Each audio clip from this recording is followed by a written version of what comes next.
Salut à tous, alors nous, on est une équipe de 7 étudiants, tous en école d'ingénieur. Il y a Albert et Léa de l'ENSMU, Bastien de l'ECAM, Éléonore de l'ESBS, Kyriam de l'EM Strasbourg et enfin Sephora et moi-même, Thomas, de l'ENGES. On est chacun dans des secteurs très variés et c'est ce qui fait notre atout. Au départ, quand on a tous ces valeurs environnementales fortes, on voulait créer quelque chose autour du développement durable, du recyclage, de la lutte contre la pollution, bref, en lien avec l'environnement. Et puis, on s'est rappelé un événement marquant très récent.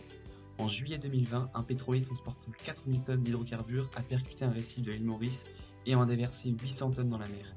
Une véritable catastrophe écologique. Pour y faire face, les habitants de l'île ont coupé leurs cheveux et en ont fait de longs boudins pour absorber les hydrocarbures. Et là, on s'est dit qu'il y avait quelque chose à faire avec les cheveux. Parce que ce qui s'était passé sur l'île Maurice, c'était très local et plutôt éphémère comme solution. C'est pour ça qu'on a essayé de créer Water, une entreprise destinée à valoriser les cheveux coupés en les utilisant pour dépolluer les eaux, que ce soit pour les cours d'eau et pour les littoraux. Mais pourquoi diable prendre les cheveux, me direz-vous? Eh bien parce que les cheveux ont une capacité d'absorption très importante. Par exemple, 1 kg de cheveux peut absorber jusqu'à 8 kg d'hydrocarbures. Et quand on sait que 4000 tonnes de cheveux sont jetés chaque année, je vous laisse imaginer les quantités de polluants qu'on pourrait recueillir. En plus, le cheveu c'est une matière première inépuisable, naturelle et non polluante. Maintenant, qu'est-ce qu'on fait concrètement chez Water? Tout d'abord, on commence par récupérer les cheveux coupés directement chez les coiffeurs. On fait une tournée à vélo dans les salons de coiffure, donc ça se passe à l'échelle locale, et on collecte les cheveux pour ensuite en faire des boudins. Comment on fait?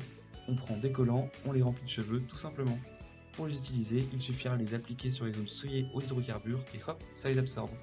Mais alors, qui peut bien se servir des boudins de cheveux?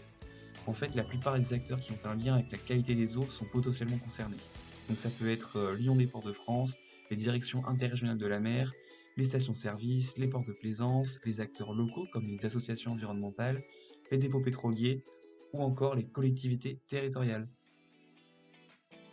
Tout ça pour dire qu'on a une entreprise qui vise à valoriser les cheveux coupés en leur donnant une nouvelle vie, dans le but de dépolluer les cours d'eau et les littoraux. Alors la prochaine fois que vous irez chez le coiffeur, réfléchissez à tout ça et imaginez un instant que vous soyez acteur de ce mouvement et que vos cheveux participent à la dépollution des eaux. Sur ce, je vous laisse, je dois aller me refaire une coupe chez le coiffeur.